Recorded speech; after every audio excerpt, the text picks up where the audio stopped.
नमस्कार।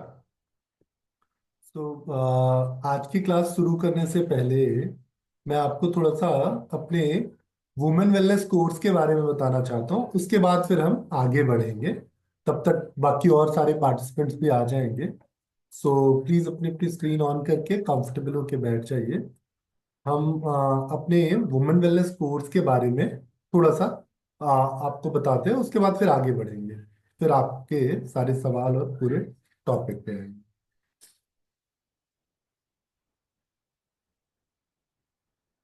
तो ये हमारा वुमेन वेलनेस का कोर्स है, जिस कोर्स में हम आपको फीमेल से रिलेट करती हुई सारी प्रॉब्लम्स को एड्रेस करते हैं, जहाँ पे हम मेनार्की टू मीनोपॉज पूरी जर्नी को कवर करते हैं। तो अगर आप फीमेल हेल्थ को लेके जागरूक है, आपको लगता है कि फीमेल हेल्थ के लिए आप काम करना चाहते हैं, तो ये प्रोग्राम बहुत बेहतर प्रोग्राम है, जहां आप मेनार्की टू मेनोपॉज पूरी जर्नी को समझ पाएंगे। उस जर्नी में आने वाली कॉम्प्लिकेशंस को आसानी से बेहतर कर पाएंगे। तो इस पूरे प्रोग्राम में आप फीमेल एनाटॉमी और फिजियोलॉजी से बेहतर तरीके से परिचित होंगे। फीमेल रिप्रोडक्टिव सिस्टम बहुत अच्छे से समझेंगे। फीमेल रिप्रोडक्टिव सिस्टम के बाद आप मेंस्ट्रुअल साइकिल से परिचित होंगे। वेजाइनल डिस्चार्ज क्या है, क्या नॉर्मल है, क्या एबनॉर्मल है, infertility, pregnancy, labour, birth education, गर्भ संस्कार, पोस्ट प्रेगनेंसी केयर और मीनोपॉज जैसे टॉपिक्स आप इस कोर्स में पढ़ने वाले हैं। यहाँ आप बहुत डिटेल में एनाटॉमी फिजियोलॉजी समझने वाले हैं कि एक फीमेल की बॉडी आखिर इस तरीके से क्यों बनी है, उसके क्या स्ट्रक्चर्स हैं, क्या फंक्शन है, किस तरीके से बॉडी काम करती है, कैसे ब्रेन और बॉडी का कोऑर्डिनेशन है। ये सारी चीजें बहुत बेहतर तरीके से समझ पाएंगे।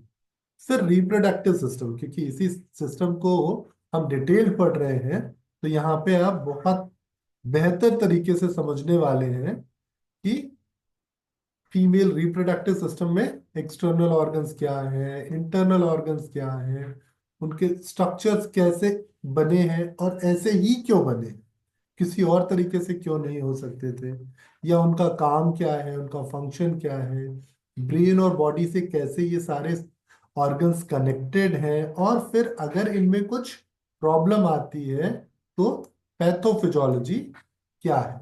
मतलब ये ऑर्गन्स अगर सही तरीके से काम न करें, किसी डिजीज कंडीशन में काम करें, तो वो डिजीज कंडीशन क्या है, इसको आप बहुत बेहतर तरीके से समझेंगे। फिर मेंस्ट्रुअल साइकिल की डिटेल्ड समझ होगी कि फॉलिकुलर फेज क्या है, ल्यूटियल फेज क्या है, कौन से हार्मोन्स कब ऊपर बढ़ते हैं, कब नीचे बढ़ते हैं, कैसे ब्लीडिंग होती है, ओवुलेशन क्या होता है, सारी चीजें बहुत बेहतर तरीके से समझेंगे।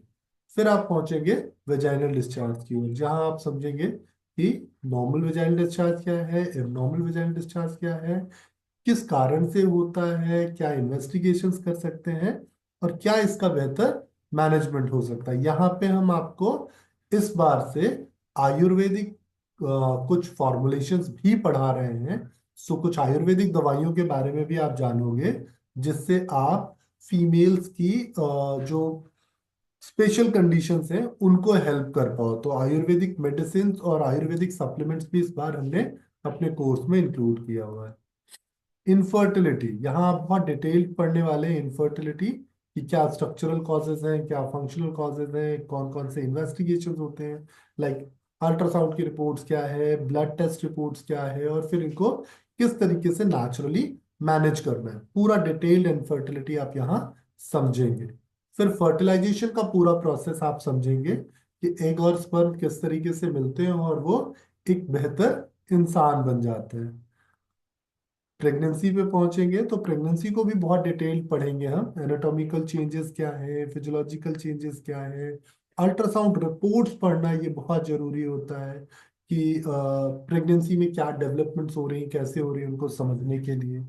ब्लड रिपोर्ट्स को समझना, प्रेगनेंसी की कॉम्प्लिकेशंस, मैनेजमेंट, सब कुछ। तो इसके बाद आप प्रेगनेंसी की बहुत अच्छी समझ रखने लगेंगे। प्रेग्नेंट मदर्स के लिए आप बहुत बेहतर प्रैक्टिसेस डिजाइन कर पाएंगे, उनको केयर एडवाइस दे पाएंगे। और फिर डिटेल्ड एम्ब्रियोलॉजी पढ़ने वाले हो आप, बच्चे की अच्छी समझ हो जाएगी कि बच्चा कैसे डेवलप हो रहा है, वीक बाई वीक क्या डेवलपमेंट है, मंथ बाई मंथ क्या डेवलपमेंट है, या ट्राइमेस्टर वाइज क्या डेवलपमेंट है बच्चे में। ये बहुत अच्छे से आप समझ पाएंगे। साथ साथ आप प्लेसेंटा, इम्यूनिटिक फ्लूइड, बाकी सारी चीजों की अच्छी समझ ले पाएंगे, जिससे आप जो डिलीवरी प्रोसेस है उसको अच्छे से समझ पाओ। नेचुरल डिलीवरी क्यों नहीं हो पा रही है, क्या करें तो नेचुरल डिलीवरी हो सकती है, इसकी बहुत गहरी समझ होगी। फिर प्रेगनेंसी योगा, प्रेगनेंसी एक्सरसाइजेज, आसनास, प्राणायाम, ब्रीदिंग टेक्निक्स, मेडिटेशन, न्यूट्रिशन और लेबर एजुकेशन, सब कुछ इसमें आप समझेंगे। फिर गर्भ संस्कार, गर्भ संस्कार भी डिटेल से आप जानोगे कि गर्भाधान, पुंसवन और सीमंतोनियन संस्कार ये क्या होते हैं और कैसे इनको प्रैक्टिकली इम्प्लीमेंट किया जा सकता है। पोस्ट प्रेगनेंसी केयर, ये बहुत जरूरी फेज होता है, क्योंकि बच्चा आने के बाद ना सब बच्चे के साथ बिजी हो जाते हैं, माँ का ध्यान कोई नहीं रखता। तो ये पोस्ट प्रेगनेंसी केयर भी आपके बहुत काम आने वाला है। फिर मेनोपॉज, ये अंत नहीं है, ये एक नई शुरुआत है। तो मेनोपॉज क्या है, उसके लिए कौन से हॉर्मोन्स रिस्पॉन्सिबल है, कॉम्प्लिकेशंस अगर आ रही है तो क्या है, पेरीमेनोपॉज क्या है, और इसको कैसे इजीली मैनेज किया जा सकता है, इसके लिए क्या बेहतर न्यूट्रिशन होगा। सो ये सब कुछ इस कोर्स में आप सीखेंगे। और फिर आप एक स्किल्ड थेरेपिस्ट हो जाएंगे, आप अपनी क्लिनिक बना सकते हैं, जहां आप कंप्लीट वुमेन वेलनेस के लिए अपनी कंसल्टेशंस दे सकते हैं। आप प्रेगनेंसी केयर क्लिनिक्स बना सकते हो, आप अपनी इनफर्टिलिटी सपोर्ट क्लिनिक्स बना सकते हो। आप चाहो तो सारी चीजें मिला के एक साथ काम कर सकते हो। तो इस फील्ड में बहुत अच्छा कैरियर है, आने वाले समय में ऐसे थेरेपिस्ट की बहुत जरूरत है। तो अगर आप ये कोर्स ज्वाइन करना चाहते हो तो ये हमारी कॉन्टैक्ट डिटेल्स है, मेरा मोबाइल नंबर है, आप मुझे कॉल कर सकते हैं, वेबसाइट या इंस्टाग्राम, फेसबुक या यूट्यूब पे जाके आप हमें देख सकते हैं और इस कोर्स के लिए अपना डिसीजन बना सकते हैं।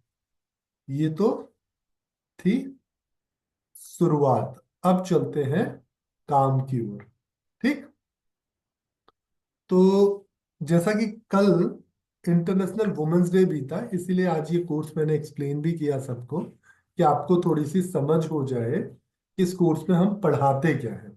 लेकिन जो जरूरी चीज है वो इससे कहीं अलग है, वो है कि एक फीमेल का स्वास्थ्य जो है, एक फीमेल की लाइफ जो है, वो क्यों इतनी प्रॉब्लम में आ रही है, जबकि आज के 100 साल पहले, 150 साल पहले इतनी तकलीफें शायद फीमेल्स के लिए नहीं थी।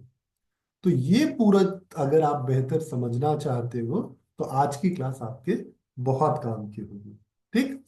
सो प्लीज अपनी अपनी स्क्रीन ऑन कर लीजिए और कॉन्फिडेंट होकर बैठ जाइए। अगर आपके कुछ सवाल भी होंगे ना, तो प्लीज सवाल भी नोट कीजिएगा, हम साथ साथ सवाल भी बात बात करते चलेंगे।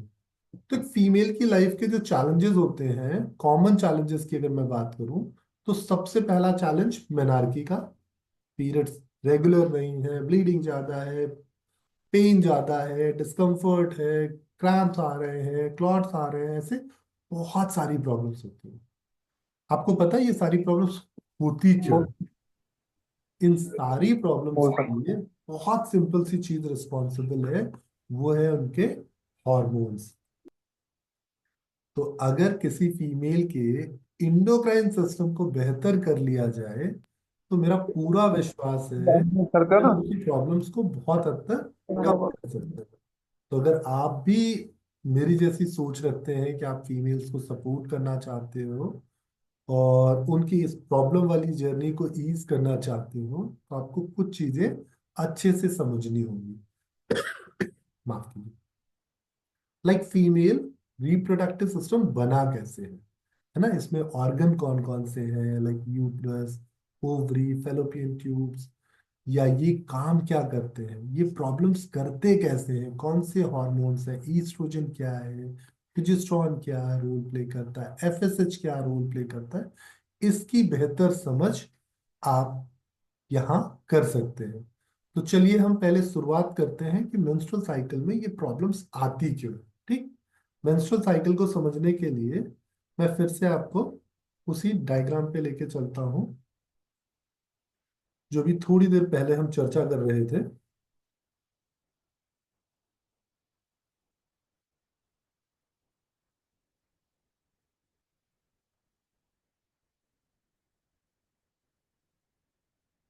हम्म। तो ये कंप्लीट प्रोसेस है जहां आप समझ सकते हो चीजों को। ठीक। सो पहले, तो शुरू करने से पहले मैं चाहता हूं कि आप कुछ चीजें जो बेसिक्स हैं वो समझ लो। और अगर आप एक बार बेसिक्स समझ लोगे तो फिर चीजें आपके लिए बहुत आसान हो जाएंगी। सो एक फीमेल की जो मेंस्ट्रुअल साइकिल है वो आप सब जानते हैं कि ये अप्रोक्स 28 डेज लॉन्ग होती है। अब इस 28 डेज में अलग अलग तरह के चैलेंजेस आते हैं, अलग अलग तरह की प्रॉब्लम्स आती हैं, और उन्हीं सारी प्रॉब्लम्स को हम यहाँ पे एड्रेस करते हैं। ठीक।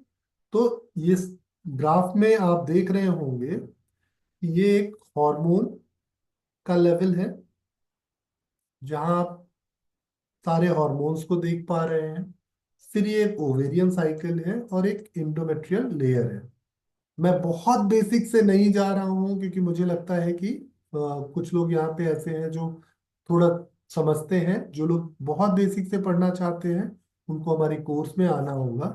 सो यहाँ पे इंडोमेट्रियम जो है ये हर महीने टूटती है, और टूटने के बाद क्या होता है, ब्लीडिंग होती है। ठीक। तो इंडोमेट्रियम की लेयर जो है पहले टूटती है, तो पहले आप ये देख रहे होंगे, पहले शुरू के 5 दिन ये टूट रही है। फिर देख रहे होंगे धीरे धीरे धीरे धीरे ये थिक हो रही है। तो ये टूटती है तो कौन सा हार्मोन काम करता है, और ये थिक होती है तो कौन से हार्मोन काम करते हैं, ये जानना आपको बहुत जरूरी है। तो सबसे पहले यही समझ लेते हैं कि इंडोमेट्रियम को तोड़ता कौन है और फिर इनको रीग्रो कौन कराता है। तो इंडोमेट्रियम को तोड़ने के लिए एक हार्मोन रिस्पॉन्सिबल होता है जिसको कहते हैं ऑक्सीटोसिन। तो अगर किसी भी फीमेल में ये ऑक्सीटोसिन हार्मोन अच्छे से ना आए तो क्या होगा, उसकी इंडोमेट्रियम टूटना डिफिकल्ट होगा और उसको पेन ज्यादा होगा, डिफिकल्टी होगी, उसके क्लॉट्स ज्यादा आएंगे, और उसका पीरियड का जो ये फेज है ये बहुत पेनफुल और बहुत डिफिकल्ट हो जाएगा। तो इंडोमेट्रियम लेयर को तोड़ने के लिए रिस्पॉन्सिबल हार्मोन ऑक्सीटोसिन, ये आप नोट करते जाइए। बाद में सारी चीजों को रिलेट करेंगे कि ये कैसे बेहतर होंगे। फिर उसके बाद टूटने के बाद जो पहली शुरुआत है, जो पहले शुरू के कुछ दिनों की थिकनिंग है, लाइक ओव्यूलेशन से पहले 14 डेज से पहले, ये जो ग्रीन वाला पार्ट मैंने मार्क किया था, इस फेज में सबसे पहले ईस्ट्रोजन हार्मोन काम करता है, और वो इंडोमेट्रियम को इतना थिक करता है कि प्रेगनेंसी पॉसिबल हो सके। तो ये थिकनेस कितनी है, मिनिमम 10 mm की। कुछ केसेस में ये 9 mm भी हो सकती है, कुछ केसेस में 12 mm भी हो सकती है, लेकिन 10 mm अच्छी साइज है इंडोमेट्रियम की। कब, ओवुलेशन के समय। फिर उसके बाद की जर्नी में ईस्ट्रोजन और प्रोजेस्टेरोन दोनों हार्मोन मिलकर इसको थिकन करते हैं, और ये 15-16 mm तक पहुंच जाती है। तो फर्स्ट हाफ में ईस्ट्रोजन, सेकेंड हाफ में ईस्ट्रोजन और प्रोजेस्टेरोन दोनों। यहाँ आप देख रहे होंगे फर्स्ट हाफ में आपको एलिवेटेड दिख रहा है ईस्ट्रोजन हार्मोन, सेकेंड हाफ में आप देखोगे प्रोजेस्टेरोन और ईस्ट्रोजन दोनों हार्मोन्स आपको बढ़े हुए दिख रहे हैं। तो ये इंडोमेट्रियम को थिकन करने में हेल्प करते हैं। चलिए अब अगले स्टेज पे चलते हैं। ये है ओवेरियन साइकिल। ओवेरियन साइकिल में क्या होता है कि एक फीमेल की ओवरी में बहुत सारे इमेच्योर एग्स होते हैं। कुछ एक्सपर्ट्स का मानना है कि एक ओवरी में 2 लाख और एक ओवरी में 2 लाख, करीब 4 लाख एक्स, इमेच्योर एक्स होते हैं। तो अगर एक फीमेल को सारे एक्स टाइमली ओवल्यूट हो तो 4 लाख बार पीरियड्स आ सकते हैं। पर ऐसा नहीं होता, कुछ कारणों की वजह से एक बार बहुत सारे एग वेस्ट होते हैं, और जिस वजह से फीमेल्स को कम समय तक पीरियड्स आते हैं। तो ये हर बार एक एग जो है वो मिच्योर होगा और बाहर आएगा, उसी प्रोसेस को हम बोलते हैं ओव्यूल्यूशन। और अगर ये प्रोसेस नहीं होगा तो प्रेगनेंसी पॉसिबल नहीं हो सकती। ठीक। पीरियड्स नहीं होंगे। तो अगर ओव्यूलेशन नहीं तो पीरियड्स नहीं, तो ओव्यूलेशन होना बहुत जरूरी प्रोसेस है। इसको पूरा कराते हैं दो हार्मोन, एक का नाम है FSH, फॉलिकल स्टिमुलेटिंग हार्मोन, और दूसरे नाम है ईस्ट्रोजन। तो FSH और ईस्ट्रोजन, ये दोनों हार्मोन अगर सही तरीके से सिक्रीट होंगे तो क्या होगा, ये प्रोसेस स्मूथ हो जाएगा। और अगर ये सही से नहीं होंगे तो ये प्रोसेस डिफिकल्ट हो जाएगा। तो ईस्ट्रोजन और FSH ओव्यूलेशन कराते हैं। बाद में बचा हुआ जो कार्पस ल्यूटियम है, ये प्रोजेस्टेरोन और ईस्ट्रोजन बनाता है। ठीक। तो ओवेरियन साइकिल हो गई। अब हम समझते हैं हार्मोन शुरुआती दिनों में कौन से बढ़ते हैं, कौन से घटते हैं, और फिर समझेंगे कौन सा हार्मोन घटने बढ़ने से क्या प्रॉब्लम आएगी। ठीक। तो जैसे अभी आपने समझा कि FSH का काम है फॉलिकल्स को स्टिमुलेट करके ओव्यूलेशन को पूरा कराना, एक की क्वालिटी को इम्प्रूव करना। इसमें सपोर्ट कर रहा है ईस्ट्रोजन। LH का काम है ओव्यूलेशन को पूरा कराना, एक को ओवरी से बाहर निकालना। प्रोजेस्टेरोन जो है एंडोमेट्रियल थिकनेस के लिए रिस्पॉन्सिबल है। तो एक एक करके ये हार्मोन समझते हैं। पहले शुरुआत में अगर आप ये ग्राफ देखो तो ये दो हार्मोन कौन कौन से, ल्यूटिनाइजिंग हार्मोन और प्रोजेस्टेरोन, ये दो हार्मोन अगर आप देखोगे तो ये शुरुआती फेज में ब्लड में ना के बराबर होते हैं। ठीक। LH एक हार्मोन है जो सिर्फ और सिर्फ ओव्यूलेशन से पहले ब्लड में बढ़ता है और ओव्यूलेशन करा के फिर ब्लड में ना के बराबर हो जाता है। तो एक हार्मोन सिर्फ तभी आएगा जब ओव्यूलेशन कराना हो, वो है ल्यूटिनाइजिंग हार्मोन। अब ओव्यूलेशन से पहले की जिम्मेदारी FSH। ये देखिए FSH शुरुआत से ही थोड़ा थोड़ा बड़ा हुआ, थोड़ा थोड़ा बड़ा हुआ, और जैसे जैसे एक मिच्योर होता है ज्यादा बढ़ता है और फिर ब्लड में कम हो जाता है। तो FSH पहला हार्मोन है जो धीरे धीरे धीरे धीरे एक को मिच्योर करता है। और दूसरा हार्मोन है ईस्ट्रोजन, ये देख रहे हो, ये ईस्ट्रोजन ग्रेजुअली इंक्रीज होता जा रहा है। तो दूसरा हार्मोन है ईस्ट्रोजन जो ओव्यूलेशन से पहले का काम करता है। मतलब एक की मेच्योरिटी से पहले ईस्ट्रोजन और FSH अच्छे से काम करते हैं। तो अगर इनके बीच का रेशियो अच्छा होगा तो ओव्यूलेशन अच्छा होगा, इनके बीच का रेशियो गड़बड़ हो जाएगा तो ओव्यूलेशन गड़बड़ हो जाएगा। फिर दूसरा हार्मोन जो दूसरे फेज पे हम देखते हैं तो प्रोजेस्टेरोन है। ये लीडिंग हार्मोन है, और इसको सपोर्ट कौन कर रहा है, इसको सपोर्ट कर रहा है ईस्ट्रोजन। बाकी के दोनों हार्मोन्स LH और FSH ये क्या कर रहे हैं, ये ब्लड में ना के बराबर है। तो अगर ईस्ट्रोजन और प्रोजेस्टेरोन का रेशियो अच्छा है तो एंडोमेट्रियल थिकनेस अच्छी होगी। तो अगर किसी फीमेल को कम ब्लीडिंग हो रही है या ज्यादा ब्लीडिंग हो रही है तो इसके लिए कौन रिस्पॉन्सिबल हुआ, ईस्ट्रोजन और प्रोजेस्टेरोन रेशियो। ठीक। So post ovulation oestrogen progesterone ratio जो है ये काम आता है ब्लीडिंग के लिए। तो अगर किसी फीमेल को कम ब्लीडिंग या ज्यादा ब्लीडिंग तो मतलब ये उसके रेशियोस गड़बड़ होंगे। कैसे समझते हैं, अगर प्रोजेस्टेरोन लीड कर रहा है और उसको कॉम्प्लीमेंट करता हुआ ईस्ट्रोजन उसके साथ बना हुआ है तो नॉर्मल कंडीशन है जिसमें फीमेल को कितनी ब्लीडिंग होनी चाहिए, उसके शरीर की बनावट, उसके वेट के हिसाब से, उसके हाइट के हिसाब से, उसके हीमोग्लोबिन के हिसाब से 40 ml से लेके 80 ml तक की ब्लीडिंग एक फीमेल को होती है। 40 to 80 ml ब्लीडिंग एक फीमेल को होती है उसके एक नेचुरल मेंस्ट्रुअल साइकिल में। इसमें बहुत सारे पॉइंट्स हैं जो इसको वेरी करते हैं, लाइक उसका हीमोग्लोबिन परसेंटेज कैसा है उस हिसाब से उसको ब्लीडिंग होती है। उसके शरीर की बनावट कैसी है, कितनी बड़ी है, कितनी छोटी है, कितना फैट है। जितना ज्यादा फैट होगा उतना ज्यादा ईस्ट्रोजन बनेगा, उतना ज्यादा उसका एंडोमेट्रियल थिकन होगा। तो उस हिसाब से उसकी बॉडी में 40 to 80 ml ब्लड लॉस होता है।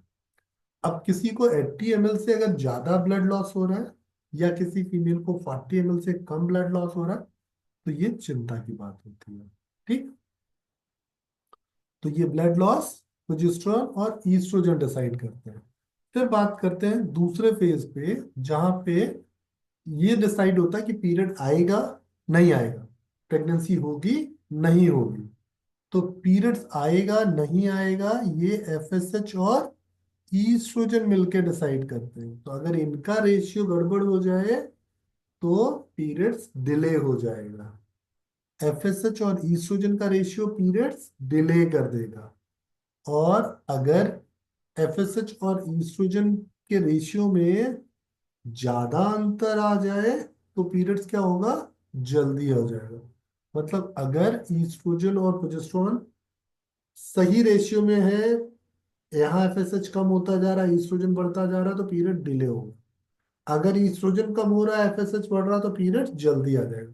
तो किसी को पीरियड 28 दिन आएंगे, 26 दिन में होंगे, 20 दिन में होंगे, 15 दिन में होंगे, ये कौन डिसाइड कर रहा है, एफएसएच और ईस्ट्रोजन रेशियो।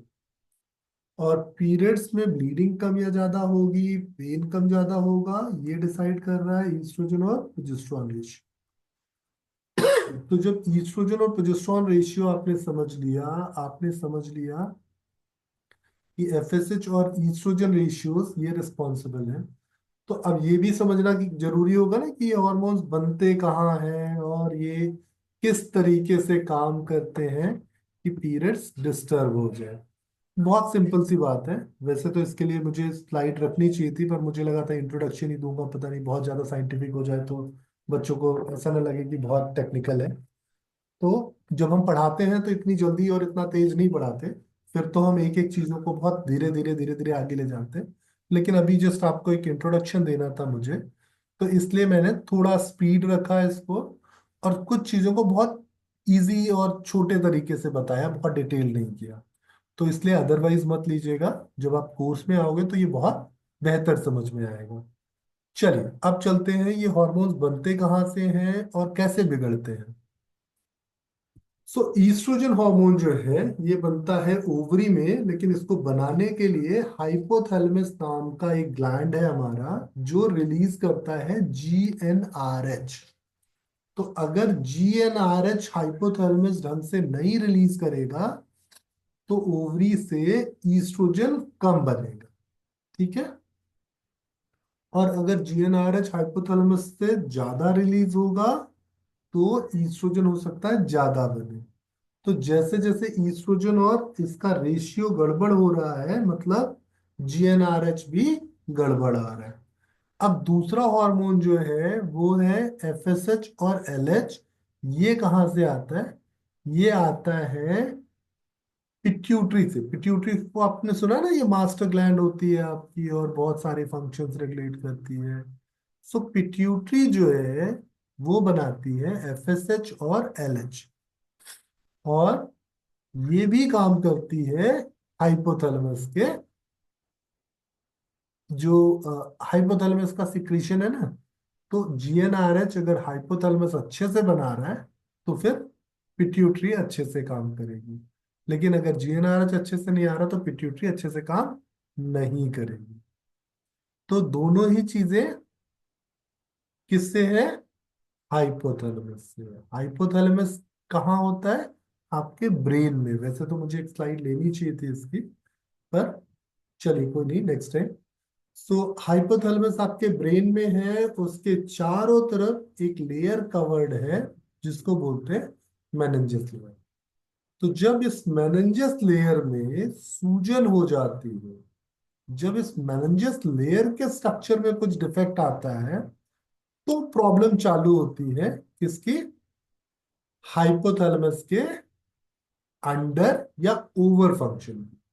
जब भी हाइपोथैलेमस ओवर सिक्रीट करेगा तो भी चैलेंजेस आएंगे, अंडर सिक्रीट करेगा तो भी चैलेंजेस आएंगे। तो ये अगर इस सूजन को सही तरीके से कम कर लिया जाए तो किसी भी फीमेल्स के जल्दी पीरियड्स को भी ट्रीट किया जा सकता है, लेट पीरियड्स को भी ट्रीट किया जा सकता है, और पेनफुल पीरियड्स को भी ट्रीट किया जा सकता है। तो अगर मैं ये कहूं कि किसी भी फीमेल को पेनफुल पीरियड्स होना, हैवी ब्लीडिंग होना, या जल्दी पीरियड्स आना, या देर से पीरियड आना बीमारी नहीं है, तो क्या ये गलत होगा? बिकॉज ये तो आपके फिजियोलॉजी का एक क्या क्या है, माल फंक्शन है।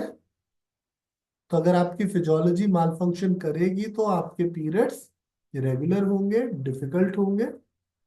तो अगर कोई भी फीमेल अपने मेंस्ट्रुअल साइकिल को रेगुलर करना चाहती है, स्मूथ करना चाहती है, तो क्या करना होगा? हाइपोथैलेमस को बेहतर करना होगा। और हाइपोथैलेमस बेहतर कैसे होगा?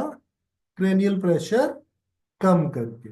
और ये क्रेनियल प्रेशर कैसे बढ़ता है? ये क्रेनियल प्रेशर बढ़ता है उधार से। हमारी बॉडी में उधार का मैकेनिज्म है जिसको हम बोलते हैं कार्टिसोल। कार्टिसोल बुरे हार्मोन नहीं, अच्छे हार्मोन है। लेकिन उधार कहते हैं ना कि उधार की जिंदगी में अगर आपने रबड़ी खाई तो फिर आपको दिक्कत है आई। उधार कब लिया जाता है? जब आपको अपनी जिंदगी डिफिकल्ट हो रही हो चलाना, तो आप अपनी जिंदगी को स्मूथ करने के लिए किसी से उधार लेते हो। लेकिन आप अपनी जिंदगी में मजे करने के लिए अगर उधार लोगे तो फिर क्या होगा? ये उधार बढ़ता बढ़ता बढ़ता जाएगा, और एक दिन जिसने आपको उधारी दी है वो डंडा लेके आपके दरवाजे पे खड़ा हो जाएगा। तो यही है कि जब हमारे पास कार्टिसोल की सुविधा दी गई थी ईश्वर की तरफ से, तो ये इमरजेंसी सिचुएशन के लिए था। जैसे हम इमरजेंसी सिचुएशन में कभी अपने फ्रेंड से, फैमिली से, या अपने किसी रिलेटिव से कुछ ना कुछ उधार लेते हैं। आजकल ये सारा सिस्टम कम हो गया है। आज आपके पास एक क्रेडिट कार्ड नाम की बीमारी आ गई है, जिससे आप बहुत आसानी से अपने फिजूल खर्चों को इंजाम देते हो, बाद में उसकी ईएमआईज पे ईएमआईज पे ईएमआईज पे ईएमआईज देते रहते हो। तो यही है कार्टिसोल। अब ये जो कार्टिसोल हार्मोन है, ये जब आपकी बॉडी में ज्यादा बनने लगता है तो ये सूजन कॉज करता है आपके मेनिंजेस लेयर पे, जिसकी वजह से आपका हाइपोथैलेमस ढंग से काम नहीं कर पाता। तो अगर हम इस सूजन को कम कर लें, कार्टिसोल के यूज को कम कर लें, तो हम पीरियड्स की प्रॉब्लम को बहुत आसानी से बेहतर कर पाएंगे। तो अगर आप भी चाहते हैं इस पूरी फिजियोलॉजी को समझना, इस हाइपोथैलेमस को बेहतर करना, तो आपको हमारे वुमेन वेलनेस प्रोग्राम में आना पड़ेगा, जहां हम आपको डिटेल से समझाएंगे कि क्या करने से, कैसे करने से ये बेहतर हुआ। क्योंकि ये सिर्फ ऐसा नहीं है कि मैं आपको बोल दूं भ्रामरी कर लो तो हो जाएगा, या मैं आपको बोल दूं ये वाला आसन इतने मिनट कर लो तो हो जाएगा। ये एक प्रॉपर प्रोसेस है। जैसे आपको कोई चीज बेहतर करने के लिए सब तरीके से काम करना पड़ता है, उसी तरीके से आपको अपने इंडोक्राइन सिस्टम को इंप्रूव करने के लिए, अपने हाइपोथैलेमस को अच्छा करने के लिए, अपने क्रेनियल प्रेशर को कम करने के लिए सब तरीके से प्रयास करना होगा। यहाँ न्यूट्रिशन भी काम आएगा, यहाँ आपकी लाइफस्टाइल भी काम आएगी, यहाँ आपकी एक्सरसाइजेस भी काम आएंगी, यहाँ आपका स्लीप पैटर्न भी काम आएगा। तो सिंपली अगर जो योगा टीचर्स आप समझ रहे हो कि लाइफस्टाइल इंप्रूवमेंट, सो लाइफस्टाइल इंप्रूवमेंट ये इसका एक अच्छा सोल्यूशन है। लेकिन इसमें कुछ जरूरी चीज जो है वो ये है कि ऐसा क्या करें जिससे ये जल्द से जल्द हो जाए और इफेक्टिव हो जाए। तो लाइक क्या कर सकते हैं? सबसे बड़ी चीज जो है, हम अपने स्कल की ओर ब्लड सप्लाई अच्छी कर सकते हैं। कैसे? कॉमन कैरोटिड आर्टरी पे या जुगलर आर्टरी पे ब्लड फ्लो इंप्रूव करके। और ये शीर्षासन से नहीं होगा, ये आगे झुकने वाले आसनों से नहीं होगा। ठीक? क्योंकि परमात्मा ने हमें बनाया ऐसा है कि हमारी बॉडी के भीतर न ग्रेविटी का कोई असर है, न आगे झुकने से हमारा ब्लड सर्कुलेशन चेंज होता है। हमारे ब्लड सर्कुलेशन में जगह जगह जगह जगह बैरियर्स लगे हुए हैं।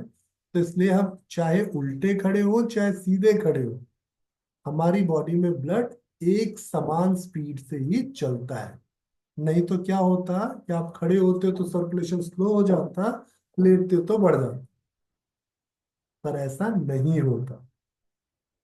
इसीलिए शीर्षासन करने से सर में ब्लड सप्लाई बढ़ जाए, ऐसा नहीं है। हाँ, बैठने से जरूर आपके सर को अच्छा ब्लड मिल सकता है। तो इसीलिए आप देखते हो ना, योग टीचर कहते हैं ना, रीढ़ की हड्डी सीधा करके या तो खड़े रहिए या बैठ जाइए। तो इसका आपके स्पाइन से बहुत गहरा कनेक्शन है। अगर आपकी स्पाइन स्ट्रेट होगी तो आपके ऑर्टा से डायरेक्ट जो चैनल है वो बेहतर ब्लड फ्लो आपके स्कल के लेके जाएगा। ये सारी स्लाइड्स मैंने इसलिए नहीं रखी क्योंकि मुझे बहुत इसको साइंटिफिक नहीं करना था। लेकिन हाँ, अगर आप मैनेजमेंट करना चाहते हो तो ये कुछ साइंटिफिक तरीके हैं जिससे आसानी से किसी भी फीमेल के पीरियड्स को रेगुलर किया जा सकता है, उसकी मेंस्ट्रुअल साइकिल की जर्नी को आसान किया जा सकता है। तो अगर ये पूरा साइंस सीखना है तो आपको कोर्स में आना पड़ेगा। लेकिन अगर आप कोर्स में नहीं भी आ रहे हो तो भी आप ये जान लो कि ये सारी चीजें इम्प्रूव करने के लिए आपको कई तरीके से प्रयास करना होगा। पैदल चलना होगा, अच्छा खाना खाना होगा, सोना होगा, और जरूरत की कुछ चीजें छोड़नी या जोड़नी भी होंगी। तो कुछ आदतें छोड़नी होंगी, कुछ आदतें जोड़नी होंगी, तब जाके आप बेहतर कर पाओगे। तो ये तो रहा बहुत बेसिक सा मेंस्ट्रुअल साइकिल का डिस्कम्फर्ट। अब अगर इसको बीमारियों में देखें कि कोई कंसीव नहीं कर पा रहा है, किसी को पीसीओडी हो गया है ना, किसी की फैलोपियन ट्यूब डिस्टर्ब हो रही है, किसी को फाइब्रॉइड्स हो रहे हैं, तो ये सारी चीजें भी हार्मोन से ही रिलेटेड होती हैं। तो अगर आपने हॉर्मोन्स की बेसिक एबीसीडी सीख ली तो जाहिर सी बात है कि आपको शब्द बनाने में तकलीफ नहीं आएगी। और अगर आप शब्द बना पाएंगे तो सेंटेंस बनाना आपके लिए डिफिकल्ट नहीं होगा। ठीक। तो अगर आप पीसीओडी ठीक करना चाहते हो, इनफर्टिलिटी में मैनेजमेंट करना चाहते हो, प्रेगनेंसी बेहतर करना चाहते हो, या पोस्ट प्रेगनेंसी या मेनोपॉज की जर्नी को इम्प्रूव करना चाहते हो, तो आज ही इन सारे हॉर्मोन्स की डिटेल स्टडी स्टार्ट कर दीजिएगा। क्योंकि हमारे पास समय कम है, आपके सवाल बहुत सारे लेने होते हैं, तो मैं इसको बहुत ज्यादा लंबा नहीं खींचूंगा। लेकिन हाँ, आज के लिए आपको एक बहुत अच्छी सीख जरूर देना चाहता हूँ कि थोड़ा थोड़ा पढ़िए, लेकिन रोज पढ़िए। दूसरी चीज, एक दिन में कोई चमत्कार नहीं होता। कोई ऐसा कुछ ना तो सुपर फूड होता है, ना ऐसा कोई स्पेशल आसन होता है। दो चीजें जरूरी है। जो चीज जितनी सरल होगी, सहज होगी, जिसको इम्प्लीमेंट करना आसान होगा, उससे बेहतर रिजल्ट्स आ सकते हैं। तो अगर आप अपनी योगा जर्नी को इम्प्रूव करना चाहते हो तो सरलता, सहजता और स्थिरता की ओर जाइए, बड़े अच्छे चेंजेस मिलेंगे। ये मेरा जो पूरा प्रोग्राम है ट्रेडिशनल हठ योग पे बेस्ड है। मैं कोई ऐसी फालतू मैजिक रेमेडीज की बात नहीं करता।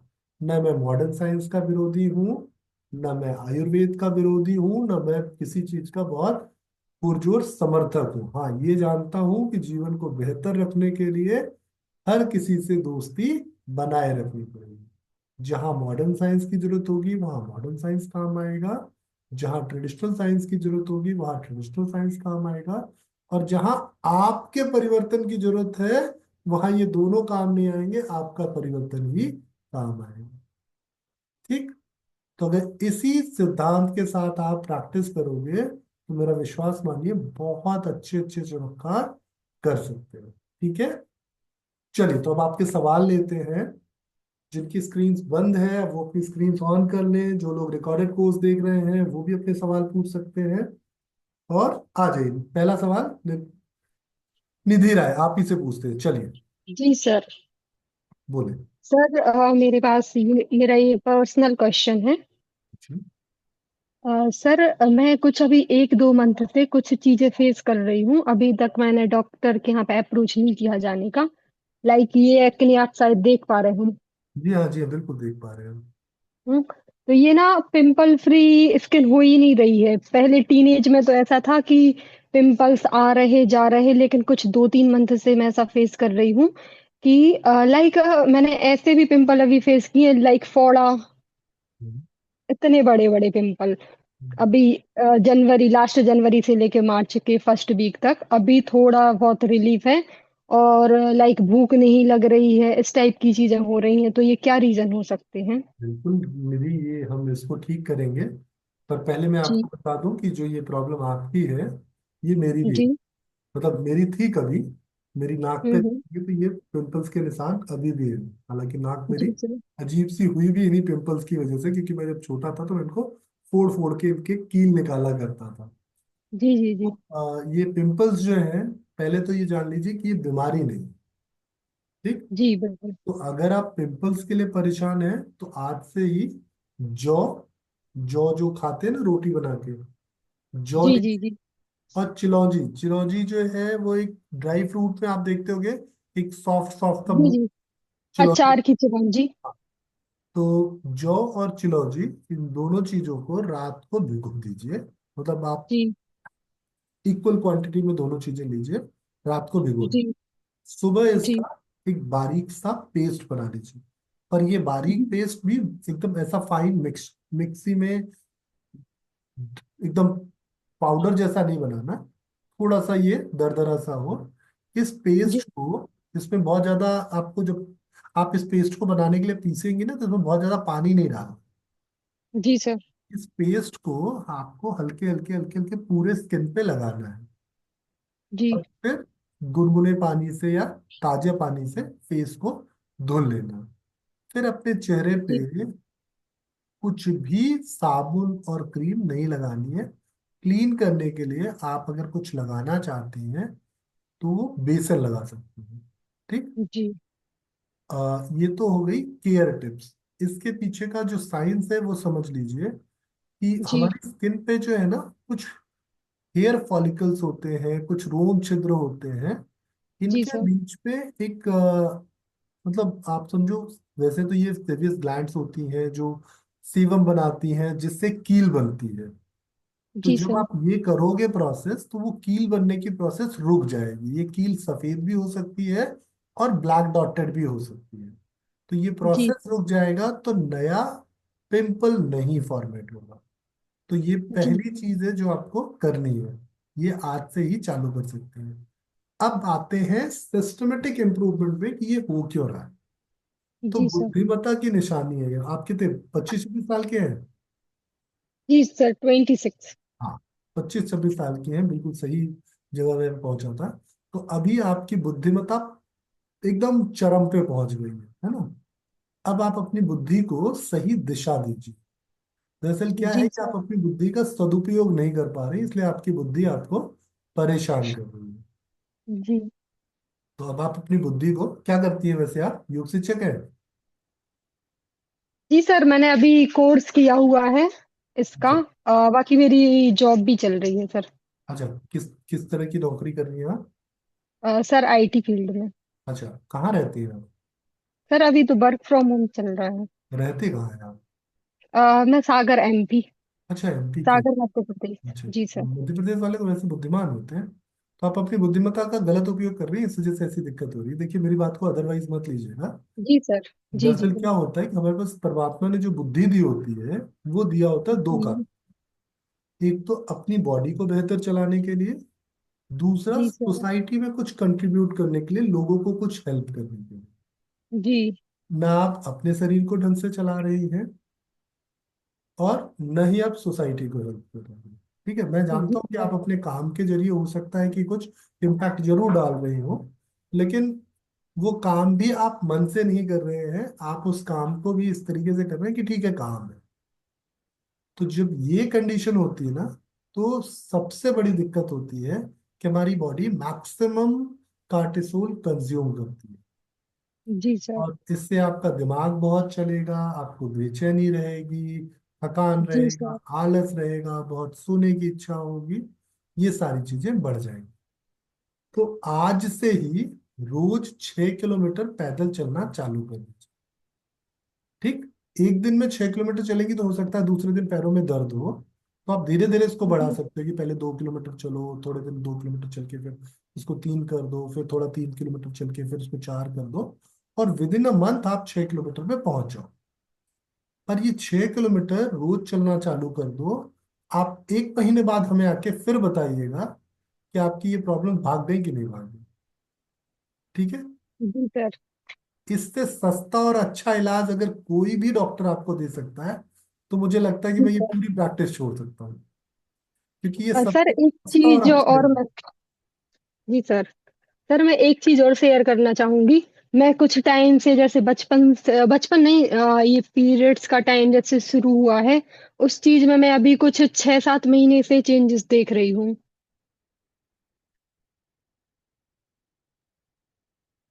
कीजिए, एक बार फिर से रिपीट कर दीजिए कि जब से पीरियड्स थे। सर, पीरियड से जब से शुरू हुआ है वो समथिंग, अभी पिछले साल तक सारी चीजें बढ़िया थी। लेकिन मैं पिछले साल की जो मई का महीना निकला है तब से कुछ चीजें फेस कर रही हूँ। मैंने डॉक्टर से को भी दिखाया है। लाइक पिछले साल मंथ में मतलब महीने में 2-3 बार पीरियड्स आए, तो उससे रिलेटेड मैंने डॉक्टर को दिखाया तो वो समस्या ठीक भी हो गई थी। लेकिन उसके बाद से जो फ्लो की समस्या, ये सारी चीजें प्रॉब्लम कर रही हैं। हालांकि मतलब जो इतने सालों में जो फ्लो था वो कम हो गया है। बिल्कुल, उसके पीछे कारण ही यही है ना, मैं बताया तो आपको। अब देखिए, मैंने जी। क्या है कि क्योंकि आप हमारी स्टूडेंट नहीं है, तो मुझे लगा कि मैं जी अभी सर। आपको ईस्ट्रोजन की कहानी सुनाऊंगा तो आप रिलेट नहीं कर पाओगे। लेकिन जो जी लोग जी मेरे सर। साथ पढ़ रहे हैं वो सब समझ गए होंगे कि ये पहले जी ईस्ट्रोजन डोमिनेंस था, फिर हो सकता है कि आपको कुछ कहीं से चपत पड़ी हो, कुछ आपका मन दुखी हुआ हो, और जिसकी वजह से आपका ईस्ट्रोजन अचानक से गिर गया, आपके पीरियड जल्दी जल्दी आने लगे। ये सब कुछ मैं जी पहले ही समझ गया था, इसीलिए मैंने आपको पैदल चलने की सलाह दी। तो ये ऐसी जी चीजें हैं जो आप मुझे ना भी बताएं तो आपकी प्रकृति से हमें जी। पता चल गया था। सर, ठीक। ये पीसीओडी पीसीओएस के सिम्टम्स ही हैं? नहीं, बिल्कुल नहीं है। नहीं। नहीं, ओके। ये पीसीओडी पीसीओएस नहीं है, ना ही पीसीओडी पीसीओएस का इलाज कराने की जरूरत है। आप मेरी बात मान के सिर्फ 1 महीने पैदल चलिए। 1 महीने बाद दोबारा आके यहाँ बताइएगा कि सर आप अपनी क्लासेस बंद कर दो, आपका रिजल्ट बेकार है। ठीक है। पर जी सर। ये तभी बताइएगा जब आप 1 महीने चल के आएंगे। सर, डार्क सर्कल भी इसी का रीजन हो सकते हैं? डार्क सर्कल तो वो आप बताया ना, आपका दिमाग बहुत चल रहा है, आपको नींद अच्छी नहीं आ रही है। जी सर। तो वो सर जब। ऑलमोस्ट मेरे जैसी कंडीशन है शायद इनकी। नहीं जूली, आपकी कंडीशन थोड़ी इनसे ज्यादा बुरे स्टेज स्टेज पे है अभी इनकी। इनका निधि, बुरा तो नहीं मानेंगी, थोड़ा हम आपकी पर्सनल लाइफ बोल दें यहाँ। जी सर। अभी इनकी पर्सनल लाइफ में दो चीजें चल रही हैं। ये तो एक तो श्योर नहीं हो पा रही है रिलेशनशिप को लेके, और दूसरा इनके साथ जो प्रॉब्लम चल रहा है वो चल रहा है कि मेंटली स्टेबल नहीं हो पा रही है, मतलब जो खुशी इनको चाहिए वो खुशी मिल नहीं पा रही। इस वजह से इनकी प्रॉब्लम आई है। निधि सही कह रहे हैं हम? सर, सर मेंटली तो आप बोल सकते हैं, बाकी रिलेशनशिप की तो ऐसा है कि शादी वगैरह की बात चल रही है, ऐसा कुछ हाँ, तो नहीं है पर्सनल। वही हम तो कह रहे हैं ना। हमने तो नहीं कहा कि आपका कोई इसीलिए तो हम कह रहे हैं क्योंकि आपके हार्मोन्स अभी ना तेजी से उछल रहे हैं। तो हार्मोन जब तेजी से उछलते हैं, कोई चीज जब तेजी से नीचे जाती है, तेजी से ऊपर आती है, तो उसके पीछे कहीं ना कहीं दिमाग का उस ओर अतिरिक्त ध्यान होता है। तो किसी भी चीज को जब हम ज्यादा, जैसे बच्चे को बहुत ज्यादा पैम्पर करने लगो तो क्या होगा, बच्चा बिगड़ जाता है। जी। उसी तरीके से आप अपने हार्मोन्स को भी थोड़ा पैम्पर करने लगे, जिस वजह से आपके हार्मोन्स थोड़े बदमाश हो गए हैं, और कुछ नहीं। सर, ये पैदल चलने से इसमें काफी रिलीफ हो जाएगा? चल के तो देखिए दीदी। ओके। सर हम मेरा क्वेश्चन है। जी जी, बताएं। सर नमस्कार सर। नमस्कार। सर मेरा क्वेश्चन है, एक्चुअली मेरे को भी यही सब चीज़ें हो रही थी पहले, बट अभी मेरे फेस में बहुत सारी पिगमेंटेशन हो गई है, जिससे मेरा चेहरा बहुत खराब हो गया है। और अभी जब मैंने टेस्ट करवाए थे तो उन्होंने बोला था कि आपकी लेफ्ट ओवरी में भी और राइट ओवरी में भी पीसीओडी के सिम्टम हैं, तो सिस्ट बने हुए हैं। देखिए, नमस्ते सर, नमस्ते सर। नमस्कार हीरा जी। देखिए, सर मैं इसके लिए जवाब दूं, शायद हाँ मैं हाँ, जो प्लीज आपके प्लीज प्लीज प्लीज, जरूर जरूर। नाम जाती हूँ। फिर आप मुझे इस लाइक का test also so that I may know कि if I'm मतलब मेरी थिंकिंग का। सर पहली चीज तो जो अभी जो ये जो लेटेस्ट मैम ने बोला, हाँ, she should work on the health of a liver. बिल्कुल सही जवाब। पहली चीज। Then her sleep cycle. बिल्कुल सही जवाब। देन थर्ड थर्ड नंबर पे उनकी डाइट आएगी सर। डाइट तो है, डाइट तो उनकी पुअर है। हाँ इनको। हाँ, और सर जो लिवर एंड थोड़ा सा कि ना बहुत महत्वाकांक्षी भी नहीं होना चाहिए जीवन में। नहीं नहीं, वो मतलब तो नहीं उनके है, मैं तो। कह रही हूँ मतलब इस मैंने अपने बहुत क्लोज में इस चीज को देखा था। और सर जब जब वो उस टाइप का स्ट्रेस लेती है तो मिलाजमा बढ़ जाता है। दिस इज एक्चुअली मिलाजमा, जी हाँ, इफ आई एम राइट। तो बिल्कुल। Yes yes ma'am. हाँ, तो वो बढ़ जाता है अगर आप बहुत स्ट्रेस लोगे सब। मतलब एक होता है ना कि कुछ चीज कुछ स्ट्रेस को आप मैनेज कर सकते हो। अब मान लो घर में दूध जल गया, अब जल गया तो जल गया भाई, जल गया तो जल गया, कुछ कर नहीं सकते ना। गो गेट इट क्लीन, पंखे चला दो कि कम से कम वो बदबू निकल जाए घर से दूध के जले की। है ना। इस तरह से आप इसको समझिए। इन द सेम वे कुछ चीजों को तो आप कंट्रोल कर सकते हो, work on that, and certain things which you can not control, leave them on time, so that dryer. To हाँ। क्योर। सर आप मुझे बताइएगा मैं सही उधर हूँ का कि टाइम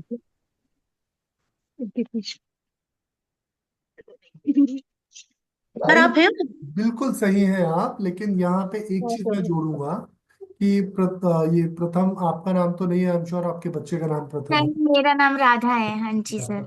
सो यहाँ राधा महत्वाकांक्षी नहीं है, यहाँ राधा दूसरों के लिए जी रही है, बस दिक्कत यही है। यस सर, आपने सही बोला। जी सर, जी सर। और आज ये जो भी मैंने जो भी बताया है राधा जी आपको, it is only because of sir's guidance, क्योंकि मैं सर का कोर्स यस कर मैम। रही हूँ, फीमेल वेलनेस वाला, विमेंस वेलनेस वाला। उसके लास्ट सर ने तो कोर्स बहुत दिन से मैम, शुरू कर दिया, मैं जबकि पीछे ड्रॉप जबकि करके, क्योंकि जबकि मैं मैं भी योगा कर जबकि मैं योगा करती हूँ, मैं 4-5 साल नहीं। से योगा कर रही हूँ, मुझे 1 साल से ये प्रॉब्लम हो रही है। योग इज नॉट ओनली आसन, पहले तो आप यस इस मैम, बात ये को, तो।